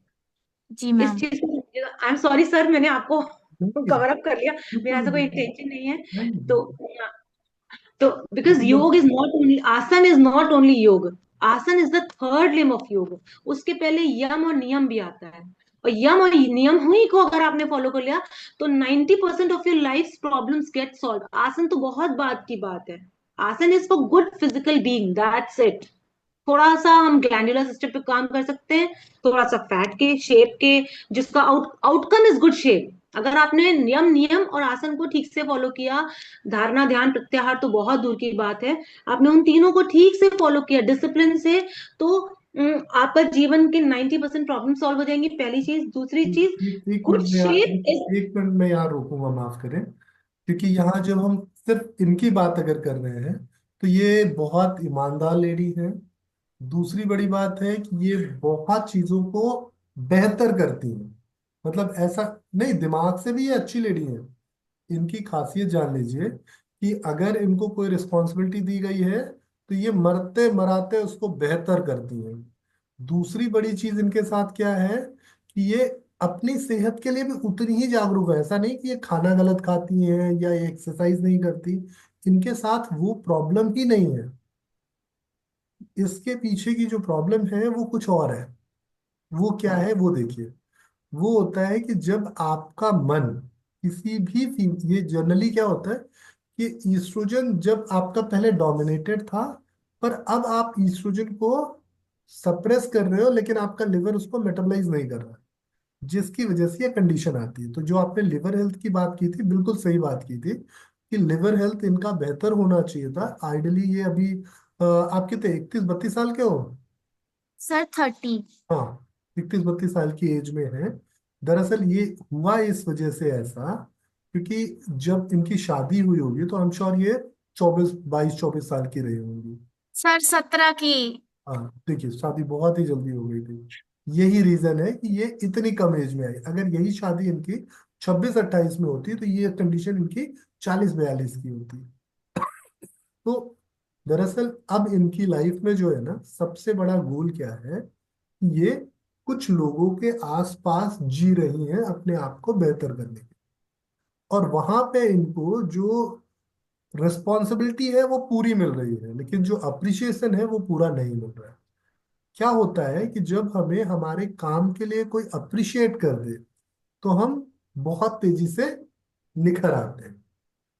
ऐसा भी नहीं है कि कोई इनको प्यार नहीं करता या कोई इनको वैल्यू नहीं करता, सब कुछ करता है, लेकिन जहां जरूरत होती है वहां इनको डट के खुद काम करना पड़ता है। बस जी यही सर, इस दिक्कत पे है। मैं एक चीज कहना चाहूंगी। जैसे मैं योगा करती हूँ, मैं नेशनल मेडलिस्ट भी हूँ। जी। बट मैं जब योगा कराती हूँ तो लोग ऐसे बोलते हैं कि तुम तो योगा करती हो, तुम्हारी स्किन को क्या हो गया? तुम ही अगर ऐसा हो तो तुम अगले बंदे को कैसे वो करोगे? तो इससे मुझे बहुत ज्यादा वो हो जाता है कि मैं अब कैसे करूँ। माफ कीजिए राधा, देखिए मैं एक चीज बता दूं कि जी सर। योग करने का मतलब परफेक्ट आइडियल मॉडल होना नहीं। मैं खुद जी होता सर। हूँ और मैं खुशी से कहता हूँ कि मैं योग भी करता हूँ। ठीक। जी सर। जी तो सर। योग करने का मतलब आपका सिर्फ है कि आप बेहतर इंसान बन जाओ, जो कि आप जी सर। शुरू से हो, उसमें कोई प्रॉब्लम नहीं। मैं नहीं जानता था कि मैं आपसे पहली बार इंटरेक्ट कर रहा हूँ, लेकिन मुझे ये पूरा आभास था कि आप एक्सरसाइज लेवल में बहुत अच्छा कर रही हैं। आपने खुद बताया कि आप मेडलिस्ट हैं। जी सर। ये देखिए, दरअसल क्या है कि जो लोग ना लाइफ में जी थोड़े बेहतर होते हैं, जब उनको उनका संतुष्टि का स्तर कम हो जाए तो ये स्थिति आती है। अब ये संतुष्टि का स्तर कैसे कम हुआ ये जानते हैं? मेरे पास काबिलियत बहुत है, लेकिन मैं अपनी काबिलियत का पूरा यूज नहीं कर पा रहा हूं। तो मुझे क्या लगेगा कि मेरा टैलेंट वेस्ट जा रहा है। सेम वही चीज आपके साथ भी है कि आपके पास काबिलियत बहुत दी है परमात्मा ने, आप अपनी काबिलियत का सही उपयोग नहीं कर पाए। ठीक। और अब उसकी वजह से आपको एक सेंस ऑफ, जो कहते हैं ना कि फुलफिलमेंट वाला सेंस है, वो नहीं होता। ऐसा लगता है लाइफ कुछ थोड़ी अधूरी है। इसको इसको ठीक करने के लिए कुछ नहीं करना, आपको एक छोटा सा उपाय बताता हूँ, ये आसानी से ठीक हो जाएगा। जी सर। सिर्फ 3 महीने जी सर। असूका रेस्ट लीजिए। असूका रेस्ट सो को 15 ml मेडिसिन, 15 ml थोड़ा सा हल्का गुनगुना पानी मिला के 3 महीने तक पीना चालू कर दीजिए, सुबह और रात को। सुबह ये ब्रेकफास्ट के आधे घंटे बाद, और रात को ये डिनर के आधे घंटे बाद। ठीक है? ये सर थोड़े दिन अशोका लीजिए। रेस्ट को गुनगुने पानी में मिलाना है और खाना नहीं खाली पेट खाना है। नहीं, पीना खाली है मतलब। ब्रेकफास्ट के आधे घंटे बाद और डिनर के अच्छा। आधे घंटे बाद। जी सर। है ना? ये दवाई इसलिए दे रहा हूं मैं आपको, क्योंकि ये आपके ईस्ट्रोजन रेशियो को फिर से बेहतर कर देगा। और कोई दिक्कत ही नहीं। अभी इनका ईस्ट्रोजन ना तो इतना खराब हुआ है कि ज्यादा प्रॉब्लम ले आए, ना इतना बेहतर है कि इनको ज्यादा बेहतर कर दे। तो उसको बेहतर करने के लिए हमने इनको क्या किया, थोड़ा सा सप्लीमेंट की एडवाइस कर दी। अदरवाइज इनकी लाइफ में और कुछ करने की जरूरत नहीं, इनसे मेडिटेशन होगा नहीं। आप चाहे जितनी कोशिश कर लो, क्योंकि ये वैसे ही थोड़ी धार्मिक और आस्तिक प्रकृति की है बहुत, कहते हैं ना जिसमें करुणा का भाव ज्यादा होता है, वो उस तरह की लेडी है। तो इसलिए इनको हम ध्यान प्राणायाम और बाकी की चीजों की वो ओर थोड़ी ना पुलिस न ले पकड़ेंगे। जाके इनको हमने सप्लीमेंट की सलाह दी। लेकिन यही अगर कोई दूसरी लेडी होती तो शायद हम सप्लीमेंट पे न जाके कुछ और तरीके पे जाते। समझ रहे हैं मैं कहना क्या चाह रहा हूँ? कि जिस जगह जैसी जरूरत हो, वैसा आपका सोल्यूशन होना चाहिए। Thank you so much sir. Sir, मैं एक जी। क्वेश्चन पूछूं इससे रिलेटेड। सर, साइकोलॉजिकली अगर देखें तो क्या people like not in cases like her aren't females especially are they not like being for recognition in life kind of whatever जो भी may be they may be good cooks good decorative मैं कुछ बोला good तो artistic things. मैं बोला तो कि इनको थोड़ा सा अप्रिसिएशन मिल जाए तो ये बूस्ट हो जाती है। एक्चुअली क्या होता है ना, ये अप्रिसिएशन कैसे बूस्ट करता है वो भी सब समझते हैं। हमारी बॉडी में एक हार्मोन जो होता है वो हमको अच्छा इंसान बनाता है, जिसको हम सेरोटोनिन बोलते हैं। ठीक। अब ये सेरोटोनिन कुछ फिजिकल कंडीशन, कुछ फिजियोलॉजिकल कंडीशन की वजह से उतना हमारी बॉडी में नहीं बूस्ट हो रहा है, चलो ठीक है। लेकिन अब हमारी बॉडी को चलाने के लिए कौन आते हैं? 10 अलग तरह के इंडोर्फिन आते हैं। तो ये जो 10 अलग तरह के इंडोर्फिन हैं, ये राधा की लाइफ में बहुत इंपॉर्टेंट रोल प्ले करते हैं। और ये इंडोर्फिन जो है, ये स्टिमुलाइज होते हैं। जब भी कोई चीज स्टिमुलाई करती है, कुछ भी चीज स्टिमुलेट करती है आपको, तो ये निकल के आ जाते हैं। तो जिस दिन ये फुल मूड में, फुल हैप्पीनेस वाली में होती है, चीजें मजेदार होती हैं। ठीक। तो जिनको बार बार जो ये अलग अलग तरह के इंडोर्फिन्स की जरूरत पड़ रही है, इसी चीज को हमने समझते हुए इनको सप्लीमेंट सलाह दी है। और ये इनके साथ नहीं है, कि बहुत सारी फीमेल्स के साथ है। और इसीलिए परमात्मा ने इतने सारे तरीके हमारी खुशी के लिए दिए भी हैं। इतने सारे खुशी के तरीके। अब जैसे जैसे ये लेडी है ना, ऐसी लेडीज ही होती हैं जो बहुत वैसे कहना नहीं चाहिए पब्लिक प्लेटफॉर्म पे मुझे, लेकिन मैं बता दूं कि ऐसी ही लेडी होती हैं जो अपने पति को हर तरीके से एक्सेप्ट कर लेती हैं। जो अगर वो मार भी रहा है तो ठीक है, मेरा पति है, मार देता है, ठीक। तो वो क्या होता है कि उनके मन में इतना ज्यादा करुणा और इतना ज्यादा लगाव होता है कि वो किसी भी चीज को बहुत आसानी से एक्सेप्ट कर लेती हैं। तो ये अच्छी माँ बन सकती हैं, अच्छी बहन बन सकती हैं, अच्छी पत्नी बन सकती हैं। लेकिन हाँ, सम टाइम मुझे लगता है कि थोड़ा सा अपने लिए भी सोचना चाहिए। सर तो एक चीज यहाँ पे मैं मेरा अपना लॉजिक जो, क्योंकि मैं इनसे तो उम्र में थोड़ी बड़ी हूँ और जिंदगी का थोड़ा अनुभव भी हो गया है अब तक। हम्म, अनुभव क्या होगा कि जस्ट बिकॉज अब वो एज गैप है, तो उस एज गैप में मैंने डेफिनेटली और चीजें एक्सपीरियंस कर ली हैं। लोगों से मिलना, टीचर्स से मिलना, बच्चों से मिलना, सब तरीके का। मेरे दो बड़े बड़े बच्चे हैं भगवान की कृपा से। तो सर तो मेरा मानना है कि क्यों ना हम इसको रेसिप्रोकल तरीके से देखें। why not we should land in a situation or come up in that situation in life mentally that कि किसी के अप्रिसिएशन की वी करें ही ना हम। why not appreciate our own self और खुद को ही और कहते हैं ना, खुद ही को कर बुलंद इतना कि हर तकदीर लिखे। माफ कीजिए इरा जी, यही जो प्रॉब्लम है ना, ये प्रॉब्लम स्टूडेंट को गिरा दे, ठीक। हम क्या है, हम सामाजिक पशु हैं, ठीक। हम जो है सामाजिक पशु हैं। और जो शहरों में रह रहे हैं लोग, आपकी सोच में और उनकी सोच में अंतर क्यों है पता है? क्योंकि आप दोनों के रहने की जगह है। आपने देखा होगा, मैंने पूछा उनसे कि कहाँ रहते हो, ठीक। तो जो हमारे रहने की जगह अलग होती है, तो हमारे सोचने का तरीका अलग होता है। इसके लिए मैं आपको एक बहुत अच्छी सी सलाह दूंगा कि कल मैं रात भर जाग के दोपहिया देखा हूँ। और दोपहिया देखने के बाद एक चीज समझ में आई, जो वो बताना चाह, जो उनका मैसेज था, एक्चुअली उसका रिव्यू कहीं से मुझे सुनने को मिला था कि यार ये तुम्हारी जैसी बातें कर रहे हैं, तुम्हारे जैसा मैसेज है, तो तुम देखो एक बार। तो दिन में मैं टाइम निकाल नहीं पाया, तो मुझे लगा चलो देखते हैं। सो बेसिकली देखिए क्या होता है कि शहर का जीवन और गांव का जीवन, अकेलेपन का जीवन और लोगों के बीच का जीवन, ये अलग अलग तरह की सोच विकसित करती है। और जैसी सोच होती है वैसा ही जीवन होता है। समझ रहे हो आप? तो हर जगह ये कहना कि हम ही हम हैं, पानी कम है, अच्छा नहीं है, ठीक। लेकिन हाँ, ये जरूर है कि अगर हम अपने लोगों को बेहतर कर दे, तो हम भी बेहतर हो जाएंगे।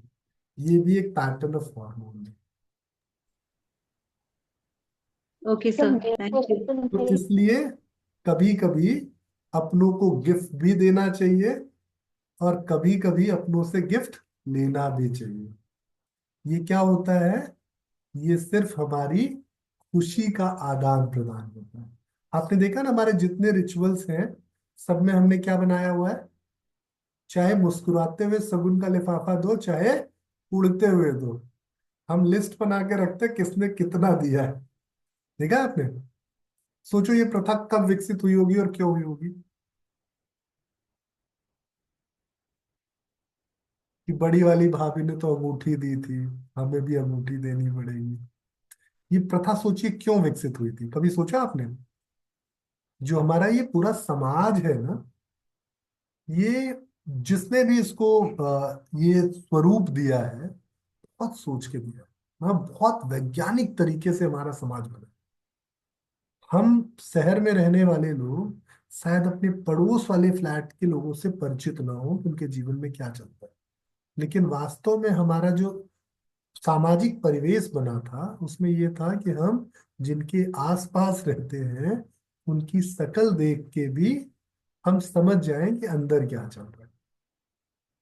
और इसके लिए मैं अक्सर कहता हूं कि पति पत्नी के बीच में प्यार है अगर, तो वो बिना कुछ बोले भी एक दूसरे की ताकत है। और अगर प्यार नहीं है, तो कितना भी वो मीठा मीठा बोल ले, बेकार है। और ये सिर्फ पति पत्नी के लिए नहीं, क्योंकि मैं फर्टिलिटी और बाकी चीजों पे काउंसिल करता हूँ, तो इसलिए मैंने एग्जांपल पति पत्नी, ये भाई बहन के लिए भी हो सकता है, ये भाई भाई के लिए भी हो सकता है, ये ननद भौजाई के लिए भी हो सकता है, ये किसी के लिए भी हो सकता है, ये पड़ोसियों के लिए भी हो सकता है। हमारे ठीक बगल वाले घर में जो लेडी रहती है, बहुत सपोर्टिव है, मतलब बियॉन्ड द बाउंड्री जाके वो लोगों की मदद कर सकती है, लेकिन अपनी पर्सनल लाइफ में बेचारी बहुत परेशान रहती है। लेकिन अपनी परेशानी को अलग रखते हुए दूसरों के लिए इतना कर पाना, ये बहुत हिम्मत चाहिए। ये हिम्मत कहाँ से आती है? सिर्फ उनके अच्छे हार्मोन। तो कई बार सोसाइटी आपको बहुत अच्छी हीलिंग देती है, और सोसाइटी से ही आपको एंडोर्फिन्स मिलते हैं। जो एंडोर्फिन्स पाने का अच्छा तरीका है, अगर आप खुद पौधे लगाते हो और आपको बहुत मजा आता है पौधे लगाते हो, एक दिन किसी से मन से बात करके देखो, पौधे लगाने से ज्यादा आपको मन से बात करके मजा आएगा। और ये क्यों है? क्योंकि जब आप किसी से मन से बात करोगे तो आपके एंडोर्फिन्स पीक पे चले जाएंगे। अक्सर मैं एग्जांपल देता हूँ ना, शादी से पहले लोग रातों रात बात किया करते हैं, शादी के बाद फिर बातें कहाँ खत्म हो जाती हैं।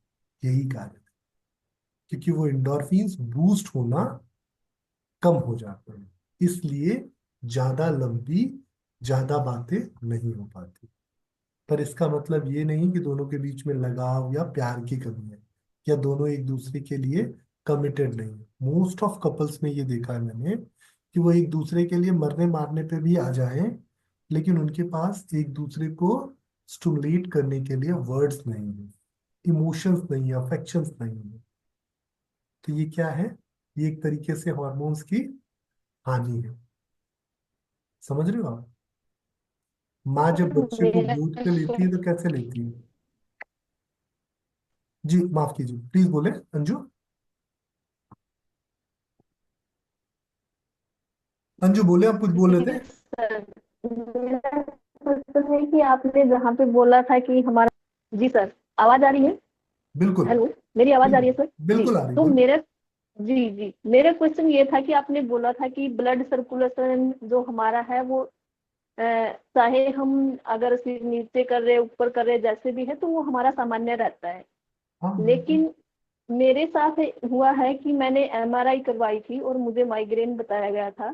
तो वहां पे बोला था कि आपके जो दिमाग में ब्लड का सर्कुलेशन है वो बहुत तेज है। तेज है ना? तो क्या ये, जी, तो फिर ये कैसे कि दिमाग में तेज है और बाकी जगह पे नहीं है? अंजू, आप पहली बार आई हैं क्लास में? जी सर, मैंने बस ये गर्भ संस्कार वाला था, एक बार अच्छा वो अच्छा। किया था। अच्छा। जी। चलिए तो आप अपनी स्क्रीन ऑन कर लीजिए, हम आपको कुछ अच्छा सिखाते हैं। ये मेरी हथेली है, सब ठीक ठीक से देख पा रहे हैं? मेरी हथेली को अब मैं बार बार चलाना चालू कर रहा हूँ। अब मेरी हथेली में कुछ अंतर दिखा? No sir. कोई अंतर नहीं दिखा? चलिए फिर से देखिए। Blood circulation. कुछ लाल लाल नहीं हो गई मेरी हथेली? ब्लड हाँ, सर्कुलेशन चला। वो तो है सर, क्यों हुआ ये? क्योंकि मैं उसको बार बार उससे काम ले रही हूँ तो इसलिए वो ब्लड सर्कुलेशन उसमें हो रहा ये है। ये मैं ज्यादा यूज कर रहा हूँ, नॉर्मली इतना यूज नहीं करता। तो इसको ज्यादा भूख लगेगी, ज्यादा न्यूट्रिशन की जरूरत होगी, तो इसमें ज्यादा खून आ जाएगा, राइट? जी सर। तो जब मैं अपने दिमाग को ज्यादा यूज करूंगा तो मेरे दिमाग में ज्यादा खून आ जाएगा कि नहीं आएगा? जी बिल्कुल। हम्म? आ, आपने देखा होगा अक्सर, चलिए मैं इसके लिए आपको एक स्ट्रक्चर पे ही ले चलता हूँ। हम्म, दिमाग की ब्लड सप्लाई को ही समझते हैं, तो मुझे लगता है कि आप इसको बेहतर समझ पाओगे।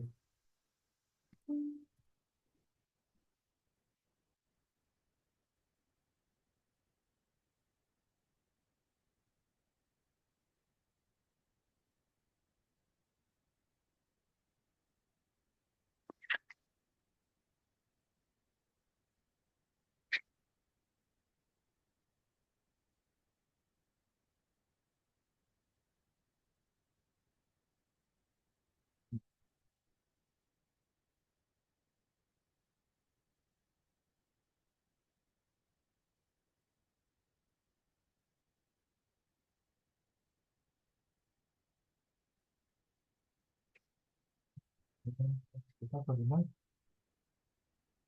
ये डायग्राम बहुत छोटा सा है, आई एम श्योर आप देख पाए, क्योंकि ये लेक्चर पहले से प्लान लेक्चर तो होता नहीं है। यहाँ पे हम कुछ भी, जिनको नहीं दिख रहा हो वो इसको थोड़ा सा जूम कर सकते हैं अपनी स्क्रीन पे, ठीक है। देखिए यहाँ पे एक चीज आप देख देख पा रहे होंगे कि ये आपकी ऑर्टा है। ऑर्टा समझ पा रहे हैं सब लोग, ये आपकी महाधमनी है जिससे खून आपके पूरे शरीर की ओर जाता है। इससे तीन ब्रांचेस ऊपर की ओर निकली हुई हैं। एक ब्रांच जो है ये डायरेक्ट आपके स्कल की ओर जा रही है, जो मैं अभी थोड़ी देर पहले समझा रहा था कि पीठ सीधी करके बैठने से खून कहाँ जाएगा, स्कल की ओर जाएगा। दूसरी ब्रांच आपके एक हाथ को जा रही है और तीसरी ब्रांच दूसरे हाथ को जा रही है। अगर आप ध्यान से देखें तो ये हाथों वालों से एक स्कल को जा रही है और इधर दो स्कल को जा रही है। ठीक, इस डायग्राम को सबने देख लिया। अब आते हैं नॉर्मल कंडीशन में, कि ये जो डायग्राम हमने दिखाया आपको, क्यों दिखाया, क्योंकि हमारे स्कल की और ब्लड सप्लाई के लिए ये रास्ता है जो कि हमारे हाथों से होके जाता है। तो परमात्मा ने हमारे हाथ ऐसे बनाए नीचे की ओर, जिससे हमारे स्कल की ओर खून कम जाए। लेकिन जब हम किसी से झगड़ा करते हैं, बातचीत करते हैं, या फिर जब हमारे स्कल की ओर ज्यादा खून की जरूरत होती है ना, जब हम कुछ बहुत टेक्निकल और बहुत उस तरह की बातें करने लगते हैं, जब दिमाग को ज्यादा चलाने की जरूरत होती है, तो आपने देखा ना हाथों का जेस्चर बदलने लगता है, हाथ बोलने लगते हैं कुछ लोग। जैसे अगर कभी आपने विवेक बिंद्रा को सुना हो, ये पूरा तेजी से पूरा हाथों का मूवमेंट, जैसे बहुत सारे मोटिवेशनल स्पीकर्स और बहुत सारे कभी कभी पढ़ाते वक्त मेरे खुद के हाथ भी चलने लगते हैं। तो ये इसलिए होता है क्योंकि मेरे दिमाग की उस समय क्या होता है, खून की डिमांड बढ़ जाती है। जब मेरे दिमाग की खून की डिमांड बढ़ी तो मेरे हाथ एक्टिव हुए और खून बढ़ गया। फिर जब मेरा दिमाग शांत हुआ तो मेरे हाथ नीचे आ गए। हाथ नीचे आ गया मतलब अब दिमाग को कितना खून जाएगा, जरूरत भर का। अब ये जरूरत भर का खून तब तक जाएगा जब तक दिमाग औसत काम करेगा। लेकिन अगर मैं इसको थोड़े समय के लिए एक्स्ट्रा काम ना करके अक्सर एक्स्ट्रा काम करने लगूं, तो क्या होगा, दिमाग की ओर खून की सप्लाई नेचुरली एलिवेटेड हो जाएगी, जो डिमांड और सप्लाई बढ़ जाएगी। तो आपने क्या किया, डिमांड ज्यादा किया इसलिए सप्लाई बढ़ गई। तो अभी आपको क्या करने की जरूरत है, डिमांड को कम करने की जरूरत है। डिमांड कम कर दोगे तो सप्लाई नेचुरली रिड्यूस हो जाएगी। मेरे हाथ नीचे कब आते हैं, जब मेरा दिमाग शांत हो जाता है, जब कोई चीज में बहुत सरलता सहजता से बोलता हूँ। तो आप भी जब सरलता और सहजता की ओर जाएंगी तो आपके स्कल की ओर ब्लड सप्लाई कम हो जाएगी। बाकी आपके माइग्रेन के लिए आप या तो हमारा कोर्स ले लीजिए, या फिर आप ना मंडे टू फ्राइडे के बीच में 1 से 2 के बीच में मुझे कॉल कीजिएगा, मैं आपको एक प्रॉपर प्रिस्क्रिप्शन दे दूंगा, माइग्रेन आपका ठीक हो जाएगा।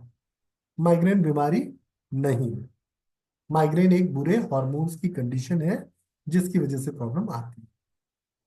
अभी तक बहुत हजारों लोगों का माइग्रेन बेहतर हो चुका है, तो ये बीमारी नहीं लगती मुझे। हाँ ये है कि ये हॉर्मोन्स का एक ऐसा बिगड़ा हुआ रूप है। या फिर हम ऐसा करते हैं, माइग्रेन पे ही एक वर्कशॉप रख लेते हैं, ठीक। माइग्रेन क्योंकि अभी फीमेल्स में ना बहुत ज्यादा चैलेंजिंग प्रॉब्लम होती जा रही है, तो हम माइग्रेन पे एक वर्कशॉप कर लेंगे, उससे आप माइग्रेन को बेहतर मैनेज करना सीख जाओगे।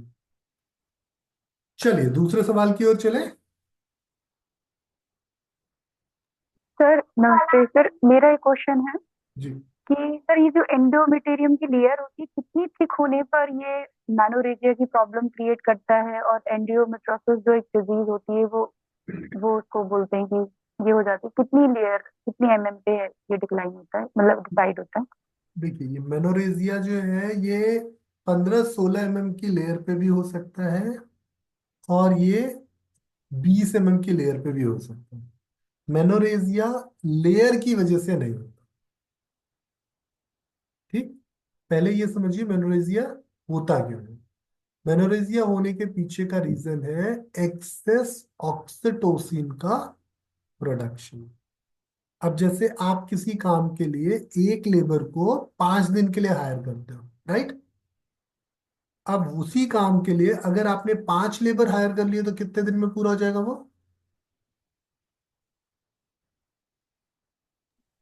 सॉरी सर, क्वेश्चन ही सुना। एक काम के लिए आपने एक लेबर हायर की और उसको 5 दिन काम कराया, तो वो काम पूरा हुआ। लाइक एक ऑक्सीटोसिन आया, 5 दिन तक उसने आपको ब्लीडिंग कराई। अब अभी 5 ऑक्सीटोसिन आ जाए तो वो ब्लीडिंग का फेज कितना हो जाएगा? 1 दिन। बिल्कुल। तो आपने देखा होगा ना, ज्यादातर फीमेल्स को, किसी को फर्स्ट डे थोड़ी बहुत स्पॉटिंग होती है, सेकंड डे हैवी ब्लीडिंग होती, थर्ड डे फिनिश्ड। क्या हुआ? अच्छा ऑक्सीटोसिन। कुछ लोगों को आपने देखा होगा कि first day heavy, second day heavy, third day heavy, fourth day कहीं स्पॉटिंग, खत्म। अब ये 2-3 दिन हैवी क्यों हुआ? जरूरत तो नहीं थी इतना ब्लड लॉस की, बट जो लेवल ऑफ ऑक्सीटोसिन था वो ज्यादा था, तो उसने क्या किया, मायोमेट्रियम का कॉन्ट्रैक्शन ज्यादा किया। तो ब्लड वेसल्स ने ज्यादा ब्लड कहाँ छोड़ा? इंडोमेट्रियम में। इंडोमेट्रियम से ब्लीडिंग नहीं होती, ब्लीडिंग तो आपके ब्लड से होती है। इसीलिए मैंने कहा था कि एक फीमेल को 40 ml to 80 ml blood loss होता है पूरे एक मेंस्ट्रुअल साइकिल में।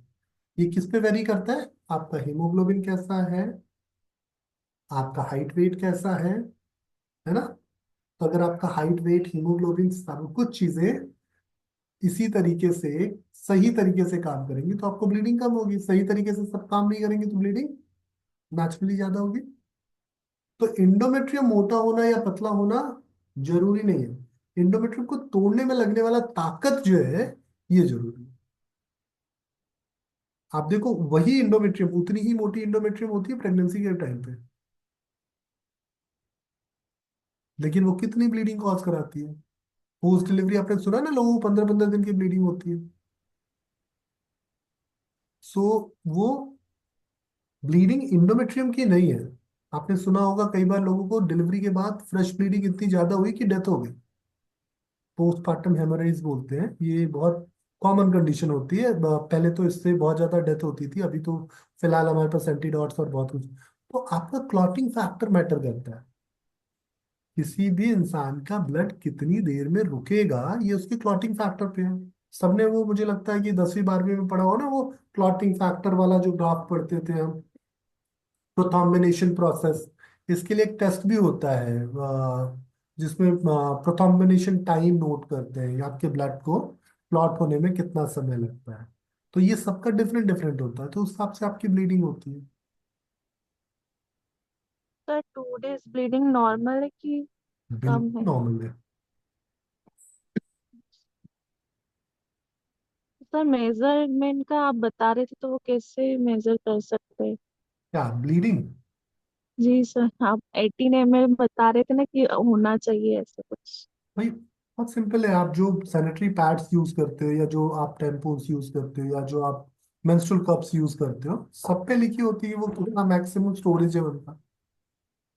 तो जो मैक्सिमम स्टोरेज है उसी हिसाब से ये होगा।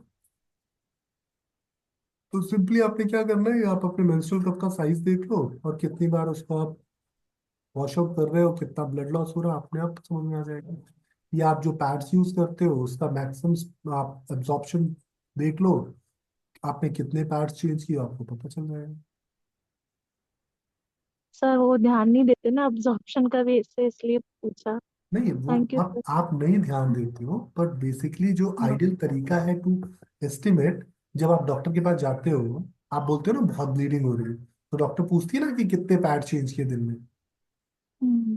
क्यों पूछती है? क्योंकि उसको यही पता लगाना होता है कि भाई कितने ज्यादा बार आपने पैड्स यूज किए उतना ज्यादा ब्लड लॉस हो रहा है। हम्म। इसमें अलग अलग तरह के लोग होते हैं। कुछ लोग ऐसे होते हैं जो बहुत जल्दी पैड चेंज कर देते हैं। कुछ लोग ऐसे होते हैं जो लंबे समय तक एक ही पैड यूज करते हैं। एक ही पैड यूज करना लंबे समय तक क्या हुआ, वो फिर इरिटेशन, एजिटेशन, वो बहुत सारी और डिस्कम्फर्ट्स लेके आता है। तो कुछ लोग क्या करते हैं, थोड़ी कम ब्लीडिंग में ही पैड चेंज करते हैं। तो फिर कई बार ऐसा होता है कि डॉक्टर को लगता है कि नहीं यार, हैवी ब्लीडिंग नहीं होगी, तो डॉक्टर पूछ भी लेती है कि क्या मतलब पूरा पैड आपका अच्छे से गीला हो रहा है या थोड़ी बहुत स्पॉटिंग हो रही है। स्पेशली उन दिनों में आप देखते हो जब फीमेल्स को स्पॉटिंग्स होती है, तो एक पैड लगा लगा घंटों घंटों कई कई घंटे लगाए रखती है, कि क्योंकि वो पैड वेस्ट हो जाता है, तो कुछ फीमेल्स ऐसा सोचती हैं कि लंबे समय तक एक ही पैड यूज करो, पर ये बुरा है, ये इन्फेक्शन कॉज करता है। अच्छा चलिए, एक चीज और, इसमें बहुत सारी फीमेल्स हैं, तो मैं आपको एक सही सलाह दे देता हूँ, मानना ना मानना आपकी पूरी अपनी मर्जी है। पैड्स हटा दीजिए। पैड्स की जगह या तो कपड़ा यूज कीजिए, या फिर आप ये सिलिकॉन के बने हुए जो मेंस्ट्रुअल कप्स हैं, ये यूज कर सकते हैं। क्योंकि पैड जो है, आपको दो तरह की प्रॉब्लम होता है। एक तो इसकी वजह से इन्फेक्शन बहुत कॉमन है, इरिटेशन बहुत होती है, बहुत ज्यादा डिफिकल्टी होती है। दूसरा, पैड्स की वजह से ज्यादातर फीमेल्स हेयर रिमूव करती हैं, है ना। तो आपको हेयर रिमूव करने का झंझट खत्म। दूसरा झंझट क्या खत्म आपका, कि अगर आप टेम्पल्स तो मत जाओ अभी इतना ज्यादा, हम नहीं मॉडर्न हुए हैं, वो टेम्पल्स थोड़ा कई बार डिस्कम्फर्ट भी कॉज करते हैं कुछ लोगों को। लेकिन हाँ, मेंस्ट्रुअल कप्स बहुत इजी और बहुत सस्ते हैं, इससे बहुत खर्चा आपका बच सकता है। तो जो लोग थोड़ा बहुत भी अभी तक हेजिटेट करते थे इन चीजों पे, एक बार मेरे कहने से ट्राई करके देखिए, आपके पैसे और सेहत दोनों में फायदा होगा। ठीक है। और इसका कोई फर्क नहीं पड़ता कि आप मैरिड हो या मैरिड नहीं हो। तो सर इसका पर जी, उससे कप से फिर कोई आगे जाके प्रेगनेंसी में कुछ प्रॉब्लम नहीं हो सकता ना कंसीव करने में? देखिए अभी तक जो सबसे ज्यादा स्किन फ्रेंडली मटेरियल है, वो उससे बन रहा है। तो अभी तक नोन कोई भी रिसर्च ऐसी नहीं है जो ये कहे कि इससे सर्वाइकल कैंसर होता है या इसकी वजह से कोई इन्फेक्शन होता है। अभी तक तो मैंने ऐसा कोई डेटा पढ़ा है। और मेंस्ट्रुअल कप को काफी टाइम हो गया। भाई हम कोई भी चीज जब अडॉप्ट करते हैं, तो शुरू में 2 4 10 साल हम उस पर बड़ी रिसर्च करते हैं, और ऑलमोस्ट 10 साल से तो ज्यादा का टाइम हो गया मेंस्ट्रुअल कप का। आप में से बहुत सारे लोग होंगे भी जो यूज कर चुके होंगे या यूज करते होंगे। Thank you. तो इससे कई फायदे होंगे। इससे आपको एक सबसे बड़ा फायदा जो ये होगा कि आप अपनी ब्लीडिंग को इजीली मॉनिटर कर सकते हो, आप इन्फेक्शन फ्री हो सकते हो, और इन्वायरमेंट को भी थोड़ा थोड़ा तो सहयोग कर ही सकते हो। यस सर, क्योंकि सर ये जो पैड होते हैं ये तो डिकम्पोज भी नहीं होते, कभी बताते ना ये सबसे बहुत बड़ा स्किन के लिए प्रॉब्लम है। और सबसे बड़ी सर्वाइकल प्रॉब्लम कैंसर। ये है। हाँ, क्योंकि उसमें जो सिंथेटिक फाइबर है, वो जो एब्जॉर्प्शन के लिए सेल्यूलोज यूज करते हैं, और फिर उसमें जो केमिकल कोटिंग्स होती हैं, ये सारी चीजें अब बहुत सारे रिसर्च आ चुके हैं जो ये प्रूव करते हैं कि हाँ भाई ये प्रॉब्लमेटिक है। पैड बनना बुरा नहीं था, लेकिन वो जो पैड बनाने की अंधी दौड़ में ना लोगों ने एक्स्ट्रा लॉन्ग, एक्स्ट्रा एब्जॉर्प्शन, ये फुल डे प्रोटेक्शन, ये वो दुनिया भर की चीजें कही, उससे प्रॉब्लम। ठीक। तो कोई भी इन्वेंशन बुरी नहीं होती, फिर बाद में उसमें जब हम ना कंफर्ट ढूंढने लगते हैं तो प्रॉब्लम। चलिए, तो आज के लिए इतना ही। आपके समय और सहयोग के लिए धन्यवाद। अब हम अगले संडे मिलेंगे। Thank you. नमस्कार। Thank you sir.